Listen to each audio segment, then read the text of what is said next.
আমরা কয়েকদিন ধরে কিছু মানুষের কার্যক্রম লক্ষ্য করছি, উদ্বেগের সাথে লক্ষ্য করছি যে তারা ইনিয়ে বিনিয়ে কিছু সাংবাদিক, ইনফ্লুয়েন্সার, সোশ্যাল মিডিয়া অ্যাক্টিভিস্ট এরকম অনেকে দেখছি যে ইনিয়ে বিনিয়ে একটা জিনিস বোঝানোর চেষ্টা করছে যে জিনিসটা খুবই হাস্যকর, বাংলাদেশে টো বলে কোনো কিছু নেই, ভারতীয় আধিপত্যবাদ এই দেশে কোনোদিন হয় নাই।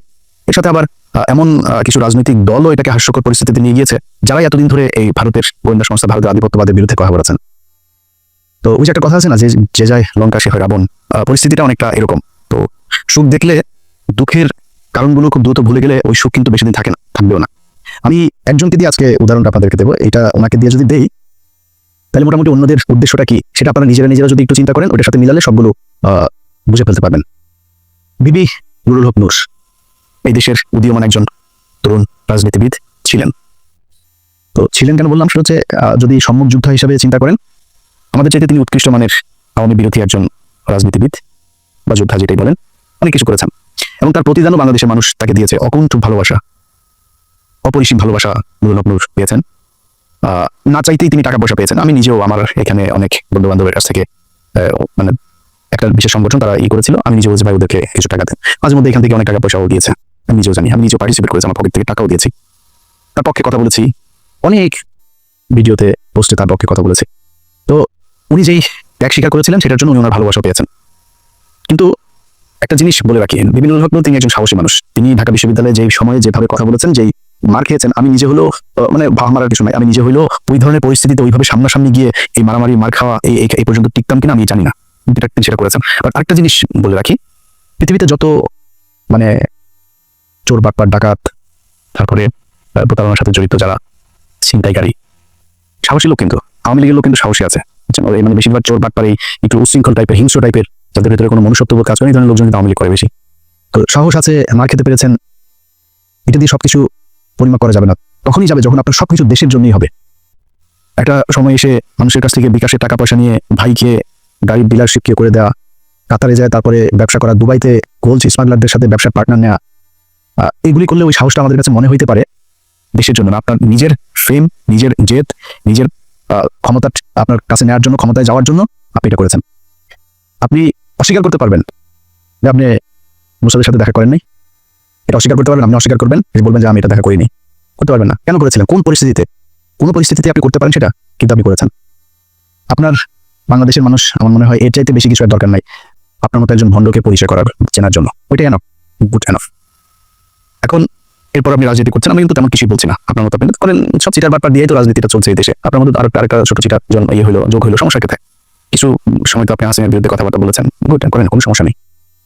হঠাৎ করে এসে আপনি আমাদের বিরুদ্ধে কথা বলা শুরু করলেন। আপনাদেরকে বলে রাখি, ওনার সাথে তো আমার এই মানে গতকালকে ওনার সাথে আমার টেক্সট চালাচালি হয়েছে। উনি টেক্সট পাঠিয়েছেন, একটা মেসেজ পাঠিয়েছেন, কি বলতে চাইছেন এটা আমি শেষ অংশে বলছি আপনাদেরকে। তো ওনার সাথে ভালো সম্পর্ক। এর মাঝখানে একবার ওই যে মুসাদের সাথে দেখা করার পরে আমি ওনার বিরুদ্ধে একটা ভিডিও করেছিলাম, উনি কিভাবে মানুষের কাছে টাকা পয়সা নেয় এটা নিয়ে। তারপরে আবার ওনার সাথে সম্পর্কটা উনি ভালো করেছেন। তা আমি চিন্তা করেছি খামাকার সাথে ঝামেলা যাওয়ার দরকার নেই, ঝামেলা যায়নি। হঠাৎ করে এসে আপনি 2 দিন আগে বিদেশে বসে থাকা ইউটিউবার, ফেসবুকার এরা হচ্ছে গিয়ে বাংলাদেশের পরিস্থিতি খোলা করার চেষ্টা করছে। এটা আপনি আরো 10 মাস আগে বলেন না কেন? তখন দিয়ে আমাদের কাছে হেল্প চাইতেন, বিভিন্ন প্রোগ্রামে দিতেন, লিঙ্কটিং দিতেন, তখনই বলতেন। তখন বলে বুঝতাম যে না, আসলে আমরা কোথায় দেশে বিশৃঙ্খলায় তৈরি করতে চাই। আপনি সেখানে আরো কিছু খুব গুরুত্বপূর্ণ কথা বলেছেন। এই লয়ের অর্ডার এটা এখনো মবজাস্টিস দিয়ে চলছে অনেক ক্ষেত্রে। সেনাপ্রধান কেন বলছেন যে এই সমস্ত মবজাস্টিস চলতে দেওয়া যাবে না? আমরা নির্বাচনের কথা, চুরি নির্বাচনের কথা বলছে, এটা তো দোষের কিছু না। অথচ সেনাবাহিনীকে আপনার আরেকটা মুখোমুখি অবস্থায় দাঁড় করিয়ে একটা জনগণের মাঝে বিভ্রান্তি তৈরি করার কোনো মানে নেই। আজকে বিএনপির, আমি জানি না আজকে এই আপনার এই বর্তমান তথ্য প্রযুক্তির এই যুগে সাইবার যুদ্ধ মোকাবেলা করার জন্য তাদের প্রস্তুতি কি? তাদের নেতাদের চরিত্র হনন করা হচ্ছে, যাকে তাকে রয়্যাল এজেন্ট বানিয়ে দিচ্ছে, ষড়যন্ত্রকারী বানিয়ে দিচ্ছে। আর এই একজন ইউটিউবার, ফেসবুকার, এরা হচ্ছে দেশপ্রেমী। দেশের বাইরে থেকে আপনার দেশ স্বাধীন করে ফেলেছে, সিনিয়র নেতাদের চরিত্র হনন করছে। এইগুলো নিয়ে আমি জানি আপনাদের এগুলো কনফিউজ করে কিনা। তো এইভাবে যদি মানুষের মাঝে বিভ্রান্তি তৈরি করে তাহলে তো মানুষ বিভ্রান্তিতে পড়বে। কথায় কথায় একে ওকে র ট্যাগ লাগায় দেয়। র ট্যাগ লাগায় দেয় মানে কি? আমরা তারেক রহমানের র বলছি নাকি, খালেদা জিয়াকে বলছি, ভারতের চর বলছি কখনো? সালাউদ্দিনকে কেন বললাম? মির্জা আব্বাসের সাথে কেন? মির্জা আব্বাসে তো আমরা রয়ের লোক বলি নাই। ওই গোয়ারশ্বর চন্দ্র রায়, তারে রয়ের লোক বলি, এরে বলছি। ফখরুলে বলি। বিএনপিতে তো হাজার হাজার লক্ষ লক্ষ কোটি কোটি মানুষ, কই বলি না তো? ওই শামাওবাইদরে বলছি। এদের বলি কেন? নিশ্চয় কারণ আছে, সবাই তো বলি না। আপনারও তো বলি নাই। আপনার বিরুদ্ধে কথা বলছেন, আপনি যে ওদের ওই অন্য দেশের গোয়েন্দা সংস্থার সাথে দেখা করেছেন, আপনারা কিন্তু আমরা রয়ের লোক বলি নাই তখনও। তো যাদেরকে বলি তাদের পেছনে নিশ্চয়ই কারণ আছে। সালাউদ্দিন সাহেব শিলংয়ে গেলেন, শিলংয়ে যায়, তারপরে সেখানে সাদা লুঙ্গি, সাদা পাঞ্জাবি পরে বিশাল বাংলোর মধ্যে ঠ্যাংয়ের উপর ঠ্যাং তুলে দেয়া, তারপরে তিনি বসেই করেন, লোকজনের সাথে দেখা করেন, সাক্ষাৎ করেন, ছবি তোলেন, পোলাও কোরমা খায়, আবার পছন্দ মতো নারীও সাপ্লাই পায়, সবই পেয়েছে। তো কিছুই হয়নি। দেশে আসার পরে আজকে 10 মাস আপনাকে যদি এইভাবে কোনো একটা দেশের গোয়েন্দা সংস্থা ওই দেশে তুলে নিয়ে যাইতো, সেটা আপনার দেশে যারা যারা যে আইন শৃঙ্খলা বাহিনীর সদস্য যারা যারা এটার সাথে জড়িত, ওই দেশে যারা জড়িত, দুই পক্ষের বিরুদ্ধে আপনি অভিযোগ করবেন না? 10 মাস হয়ে গেল। ওনাকে একবার ডেকেছিল ওই আইসিটি, আপনার ওই ইন্টারন্যাশনাল ট্রাইব্যুনাল, যেটা যে উনি জিজ্ঞেস করেছে কি হয়েছে, কি কিছু বিবরণ দিয়েছে, ওনাকে বলা হয়েছে অভিযোগ করতে, উনি অভিযোগ করেন নাই। অভিযোগ না করে তিনি চলে এসেছেন, তার আইনজীবীকে নিয়ে বসে আমরা পরে করবো। And it's been 10 months. এই 10 মাসের মধ্যে আমি সময় পান, আপনার 10 বছর যারা জীবন থেকে ধ্বংস করে দিল, আপনি তাদের জন্য 10 মাসে এসব অভিযোগ নেই, কোনো আপনার তাদের ব্যাপারে ক্ষোভ নাই, আপনি সেটা গায়েব করে দিলেন। এখন আমি যখন এটা নিয়ে আলোচনা এলাম, আপনার ওনার আইনজীবী একটা পোস্ট করেছেন, এই ব্যক্তি বলেছেন যে উনি সময় পান না, এটা সালাউদ্দিন সাহেবের দোষ না, ওনাকে বলেছেন সালাউদ্দিন সাহেব আগে, উনি সময় পান না, এই জন্য করা হয়নি, এটা মানুষ খাবে। তো বিপিন নুরুল হক নূর, উনি খুব কষ্ট লাগলো ওনার, ওইটা শোনার পরে কিন্তু আমার মনে হলো যে সামথিং ইজ রং দেয়ার। আমার এই গত কয়েকদিন আমি কয়েকজন মানুষের যেই মানে তাদের যেই কি বলবো যে কার্যক্রম, তৎপরতা, এগুলো দেখে আমি কনফার্ম হয়েছি টাকা এক জায়গা থেকে বিশাল বড় অঙ্কের পেয়েছেন। আমি বিপিনুরকে আগের বার যেভাবে ধুয়েছিলাম না, বিপিনুর আমার সাথে কথা বলার প্রশ্নই আসে না, সে এরকম ছেলেই না, যথেষ্ট ঘাটতে আসে। এসে কেন কৌশল, আমার সাথে সে ঝামেলা জায়গা চায়, আমার সাথে ঝামেলা গেলে তার রাজনৈতিক ক্যারিয়ারে সমস্যা হবে, সে নিজের গোলাম ময়লা রনির মতো হারাই যাবে, এই জন্য সে আমার সাথে আসতে চায় না। তো আসলো, এসে তারপর আমার নিয়ে যা মনে চায়, আমাদের সবাই, আমি কনক সরোবর, পিনাকি ভট্টাচার্য, আমাদের যা মনে চায় তাই বললো। এখন সে এই ঝুঁকিটা কেন নিল? এইটার পেছনে এমন একটা অ্যামাউন্টের টাকা সে পেয়েছে যেটা তাকে বাধ্য করেছে এই কথাগুলো বলতে। ইলিয়াস আমার বিরুদ্ধে বললো, পিনাকি আমার বিরুদ্ধে বলবে, কনক সরোবর বলবে, সমস্যা হবে না। যেটা পেয়েছে এটা বিশাল অঙ্কের, অনেক বড় অঙ্কের একটা অ্যামাউন্ট পেয়েছে। আরেকটা ছিল যে তারেক, এ হঠাৎ করে এসে বললো, এটা তো ভাই কিছুই করতে পারেনি, সর্বোচ্চ কি পাবে? ধরেন বিএনপির সাথে যদি নিলে বিএনপি বলবো, তোমার আমি পটুয়াখালীতে একটা আসন দিলাম, ওরা বলবে ভাই তোমার আমি করি, তোমার এমপির সাথে মিলামিশা কিছু কাজ টাজ দিব না, টেন্ডার দিব না। তারকে তো ইয়েও দিবে না, কেউ কোনো দলের সাথে যদি যা লাগে যে আমরা তোমাদের সাথে থাকবো, ওর একটা ইয়েও পাবে, নূর হয়তো একটা পাইতে পারে, ওরা ওইটাও দিবে না। তো ও আমার পিছনে লাগলো, আমাদের নিয়ে কথা বললো, অথচ এরা সবাই কিন্তু আমাদের খুব ভালো সম্পর্ক বজায় রাখে। মানে আমি এটা বলছি যে আমি বিশাল আকারে কোনো কিছু এটা না, মানে ও ভয়ে হোক আর ভালোবেসে হোক আর মানে পরিস্থিতির কারণেই হোক, আমার সাথে ভালো একটা সম্পর্ক, আমি এটা খুব স্বাভাবিক ব্যাপার, এটাই রাখা উচিত, তারা রাখেও। আমি দেশের বিরুদ্ধে যাইনি। তো হঠাৎ করে এসা একসাথে আপনি লেগে গেলেন। সো আমরা তো জানি টাকা পয়সা কোথেকে আসে, কোথেকে টাকা পয়সা দিচ্ছে, আমরা তো বিক্রি হয়নি কারো কাছে, আপনারা বিক্রি হয়ে গেলেন, ওটা টাকার জন্য আপনার পুরো ক্যারিয়ার ধ্বংস করে দিলেন। এই ব্যাপার এর আগে একটা কাজ করেছিল, আমরা চলেন আমরা ওই একটা বক্তব্য শুনে আসি তার। শেখ হাসিনা যখন তাকে ডেকেছিল গণভবনে হওয়ার পরে, তখন কিন্তু সে কিছু কথা বলেছিল সেখানে, কথাগুলো আগে শুনি, তারপরে আমরা পরে আলোচনায় যাই। আমিও যেটা বলেছি যে আমি ছাত্রলীগের কর্মী ছিলাম না, শুধু ছোটখাটো একটা নেতাও ছিলাম, হলে পোস্টেড ছিলাম। আর আমি বিভিন্ন প্রোগ্রামে গেছি, আমি দেখেছি নেত্রীকে ঢাকা মেডিকেল যখন বার্ন ইউনিটে বিএনপির আন্দোলনের সময় যখন সে বিভিন্ন অকারেন্সগুলোতে তখন তিনি গেছেন, আমরা রাস্তার পাশে দাঁড়িয়েছি, তাকে দেখেছি, গাড়ির কালো গ্লাস স্পষ্ট দেখতে পাইনি, টিভিতে দেখেছি। আর আজকে দেখার পর আমি অনেকক্ষণ চেয়ে রয়েছি। আমি 2.5 বছর বয়সে আমার মা মারা যায়, আর আমার ছোট ভাই এখানে এসেছে, ওর বয়স ছিল তখন 1 বছর। আমার মায়ের এটা আমি যতটুকু মনে করতে পারি, আমি সেটা খুঁজে পেয়েছিলাম আমার প্রাইমারির একজন শিক্ষিকার মধ্যে, আমি যেই প্রাইমারিতে পড়েছি। আর আজকে আমি মাননীয় প্রধানমন্ত্রী একদিন টিভিতে আমি ওভাবে দেখতে পাইনি, কিন্তু আজকে দেখে আসলে আমার মনে হয়েছে যে তার মধ্যে আমার মায়ের চেহারাটা আমি কিছুটা দেখতে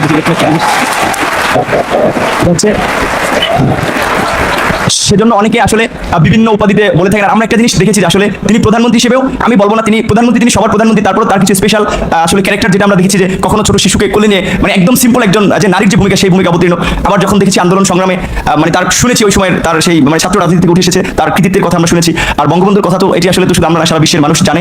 আর তার সুযোগ্য কন্যা যদিও শেখ রেহানা আপা আমরা রয়েছে, কিন্তু এটি তো আমরা মানে সবার মধ্যে সব গুণ এককভাবে থাকে না, কিন্তু আপা আমরা মনে করি যে আসলে যেটা বঙ্গবন্ধুর মধ্যে অনেকে বলে যেটা ছিল, তার পুরোটা মনে হয় যে আমাদের নেতৃত্ব দিয়েছেন। আমার আপার প্রতি অনুরোধ থাকবে যে আসলে অনেকে যেটা আমি আপা বলতে চাইনি, কারণ আমি আসলে মানে মায়ের ওই জায়গাটাই তাই দেখতে চেয়েছিলাম, কিন্তু সবাই ছাত্রলীগ আমি যেটা করেছি সবাই আপা বলে, এই জন্য আমার মুখে ঘটনা বের হয়েছে যে আমার ছাত্রলীগের ভাই বন্ধুরাও কেন যেন আমাকে আসলে জামাত শিবির বানানোর জন্য তারা খুব একটা অপপ্রচার করেছিল। তাদের ছাত্রলীগের এতগুলো এরকম একটা পোস্টে থাকা অবস্থায় আপনারা দেখছেন যে আমার পরিবারের, আমি আশা করি যে মাননীয় প্রধানমন্ত্রীর কাছে আমার পরিবারের সকলের মোটামুটি একটা তথ্য আছে, সেখানে দেখেছেন যে আমার পরিবার আসলে মানে পুরো পরিবার ছিল আওয়ামী ব্যাকগ্রাউন্ডের। কিন্তু আসলে আমি অনেক কথাই বলতে চেয়েছিলাম, কিন্তু আবেগ ভালোবাসায় অনেক কিছু ভুলে যাচ্ছি। জয় বাংলা, জয় বঙ্গবন্ধু। আর আমি প্রধানমন্ত্রী অনেকটা প্রোটোকল, এই কারণে আমার একটা ইচ্ছা ছিল যে বঙ্গবন্ধু শেখ মুজিবুর রহমানকে কখনো তো দেখিনি, তার কথা শুনেছি। আর তার গান যেটি আমি ক্লাস 5 একটা গান খুব ভালো লেগেছিল, আমাদের স্কুলের মাঠে মুক্তিযোদ্ধা সংসদ সন্তান কমান্ডের আয়োজনে একটা প্রোগ্রাম ছিল, ওখানে এরকম একটা গান ছিল, যদি রাত পহলে শোনা যেত বঙ্গবন্ধু মরেনি, তার আমরা পেতাম জাতির পিতা বিশ্বপিত মহান নেতা, এরকম একটি গান। আর বঙ্গবন্ধু প্রেমেতে সবাই পড়েছে। আর আমার যেহেতু আমি বলেছি আমার মাকে আমি সেই 2.5 বছর বয়সে হারিয়েছি, আমি তো প্রথমে আমার ইচ্ছা ছিল যে আমি মাননীয় প্রধানমন্ত্রীকে, যেমন ভারতের নরেন্দ্র মোদী আমরা দেখেছিলাম, মাননীয় প্রধানমন্ত্রী যখন গেছেন কোনো প্রোটোকল ব্রেক করে তিনি তাকে ওয়েলকাম জানিয়েছিল, আমার ইচ্ছা ছিল তাকে মানে একদম ঝটিকার আগে তাকে সালাম করা, কিন্তু আমি হচ্ছে তার পিছনে যেহেতু তার নিরাপত্তা রক্ষা রয়েছে সেটা বিঘ্ন ঘটবে কিনা, এই জন্য আমি যাইনি। আমি একটু মাননীয় প্রধানমন্ত্রী আপনাকে একটু, যেহেতু আমার মা নাই, আমি বলেছি আমার সেই মাতৃত্বের ছায়াটা আমি দুজনের ব্যক্তির মধ্যে খুঁজে পেয়েছি, সেটা আমার শিক্ষিকা এবং হচ্ছে আপনি, আমি একটু আপনাকে সালাম করতে চাই।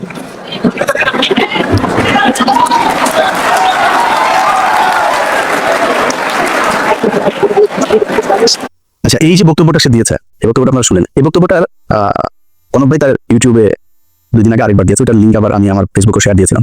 তো শেয়ার দেওয়ার সেটা আবার তার চোখে পড়েছে, পড়ার পরে সে সকাল থেকে কিন্তু আমি ভিডিও যখন রেকর্ড করছি এটা হয়তো আপনার কালকে দেখবেন, সে সকাল থেকে কনক ভাইকে অনেকবার ফোন দিয়েছে, আমি কনকের সাথে ছিলাম, অনেকবার ফোন দিয়েছে সে। তো আমরা বন্যা আলাপে ছিলাম, ফোন টোন ধরা হয়নি তার। একটু পরে সে তার ফেসবুকে পোস্ট করেছে, এসব ইউটিউবাররা তার পিছনে আগেও লেগেছিল, সে পাত্তা দেয়নি, আর পোস্ট করেছে সে তার ফেসবুকে।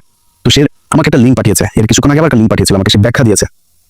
সে ব্যাখ্যায় সে বলেছে, কি বলেছে চলেন ব্যাখ্যাটা আগে শুনি। ওই যে শেখ হাসিনা ওখানে গণভবনে গিয়ে যে বক্তব্য দিয়েছিল সেটা ব্যাখ্যাতে তার জবাবটাতে আপনার সন্তুষ্ট হন কিনা চলেন শোনা যাক। আমার কাছে ফোন আসলো তৎকালীন প্রধানমন্ত্রীর কার্যালয় থেকে, যে ডাকসুর সমস্ত প্যানেলকে তিনি চায়ের আমন্ত্রণ জানিয়েছে। যাওয়ার সিদ্ধান্ত নেওয়ার আগেই তখন আমার বাবাকে এই পটুয়াখালী থেকে ঢাকায় নিয়ে আসা হয় এবং নিয়ে এসে তাকেও কিছুটা আসলে যে আতঙ্কিত করা হয়, যার ছেলে যদি না যায় আপনার ছেলেকে মেরে ফেলতে পারে। যে দেখেন খালেদা জিয়ার মতো একজন বিশাল মাপের নেত্রী, তাকে জেলে নিয়েছে, বিএনপি নেতাকর্মীরা আন্দোলন করে তাকে বের করতে পেরেছে, সে যদি না যায় এটার জন্য তার পরিণতি কিন্তু চরম আসলে খারাপ হতে পারে। তো এখন আমার মানে আমার বাবা আসলে এক প্রকার আমার বলা চলে যে খুব ক্ষমা চাওয়ার মতো, যে বাবা আমি তো তোদেরকে মানুষ করেছি, আমি তোদের কাছে কিছু চাই নাই বলি নাই, তোরা বিশ্ববিদ্যালয়ে পড়স, আমি তোর একটা অনুরোধ করি যে যেহেতু প্রধানমন্ত্রীর পক্ষ থেকে দাওয়াত করা হয়েছে গণভবনে যাও, উনি স্বাভাবিকভাবেই যে একজন মায়ের জাতি, তো ওনাকে তুমি সেভাবেই সম্মান করবা। আমার বাবাই আমাদেরকে তখন মায়ের আদর বাবার আদর দুটো দিয়ে বড় করেছে, তখন আসলে আমি খুব একটা দায়বদ্ধতার মধ্যে পড়ে যাই যে আমার বাবার কথা বা বাবার একটা আকুতি বা আমি নিজে যে ক্যারেক্টারের বলা চলে সেটা আমার বাবার অনুরোধের কারণে। এবার আপনারা বলেন তার এই যেটা সে বলেছে এটাতে আপনারা সন্তুষ্ট কিনা, আপনারা নিজের কাছে জিজ্ঞেস করেন। দেখেন তাকে নাকি তার বাবাকে চাপ দিয়ে তারপরে তাকে সেখানে যেতে বাধ্য করেছে। বাবাকে আপনার কি মনে হয় বিপিন যা যা করেছে সেটা যদি সাজানো নাটক না হয়? আমার তো মনে হয় প্রতিটা ঘটনাতেই তার বাবা আমাকে চাপ দিয়েছে। আরে ভাই, আমার বোনের হাজব্যান্ডকে চাকরি থেকে বের করে দিয়েছে, আমার ভাইদেরকে একবার ওই জেলায় একবার ওই জেলায়, আমার ভাইরে কনস্টেবল আমার বাসার নিচে যায় দোতলা থেকে ডাক দেয়, এই নিচে নেমে আয়, আমার ভাইরে। তো আমি ওইটার নাম টাম কোনো কিছু জানি না, ওই কনস্টেবল আর সার্ভিস বাজে আমি খুঁজতেছি কারা কারা গিয়েছিল ওই দিন আমার ভাইরে, ওরা টুকারি করে কথা বলে তারপর নিচে নামতে বসছিল। আমি তো জানি যে প্রশাসন কি করে। আপনার আব্বারে ওই দিন প্রেশার দিল, আপনার হাতে পায়ে ধরলো এসা, আর আপনি তার পক্ষে। আপনার বলছিল যে বক্তব্যের শেষে জয় বাংলা বলবেন, জয় বাংলা বললেন কেন? না, আপনার এখানে অ্যাটেন্ড করতে বলেছে, আপনি করতেন। বক্তব্যের শেষে আবার বললেন আপনি ওনার একটু পায়ে শুয়ে সালাম করতে চান, এটাও আপনার বাপরে বলছিল নাকি? বাদ দিলাম, এই দুইটা বললাম যে তোর জয় বাংলা বলাইছে আর পায়ে ধরে মাপছে বলছে, এটা দুইটা বলতো না তোর বাপের ডিম টিম দিব বিষয়টা বলছে। মানে আমি ওনার বাবার ডিসরেসপেক্ট করছি, মানে ওনার কথা অনুযায়ী ওনার বাবাকে নিশ্চয়ই মারধর করবেন, সরি এইভাবে বলার জন্য। তো বললাম এটা আপনার বাবাকে মানে রিমান্ডে নিবে, মারধর করবে এরকম বলেছে। আপনার বলছিল যে আপনার মায়ের মতো শেখ হাসিনা, দুইজন মানুষ আপনি বড় হয়ে দেখেছেন আপনার মায়ের মতো শেখ হাসিনা, এটা পিপি নূর। শেখ হাসিনা কারোর মায়ের মতো হইতে পারে না, এই পুরো দুনিয়ার মধ্যে ওই ওয়ান পিস। শেখ হাসিনার এই পিস আর সারা পৃথিবীতে জীবনে কোনোদিন জন্ম হয় নাই, ফেরাউনের মতো এটাই এক পিস, এটাই এখন এই পিস সারা দুনিয়ায় নাই, সামনে আর আসবেও না। তোর মায়ের মতো দেখতে কেমন, তুই কেমন বুঝলি যে তোর বাবা বলে যে সে ছোটবেলায় মারা গিয়েছে, ছোটবেলায় মারা যায় তোর মার এই বয়সে, ওর বয়সে এখন ৭৪ বছর বয়স, তুই এসে কেমন বুঝলি যে তোর মায়ের মতো? বললো এই যে নাটকগুলি, তো এগুলি তো আমরা বুঝি যে আপনি আগেও সেল হয়েছিলেন, সেদিন ওইখানকার এসএসএফের একজনের কাছে শোনা আপনি ব্যাগ নাকি নিয়ে বের হয়েছিলেন। সত্য মিথ্যা এটা আপনি বলতে পারবেন, কি হয়েছিল, কেন এত কিছু করেছিলেন।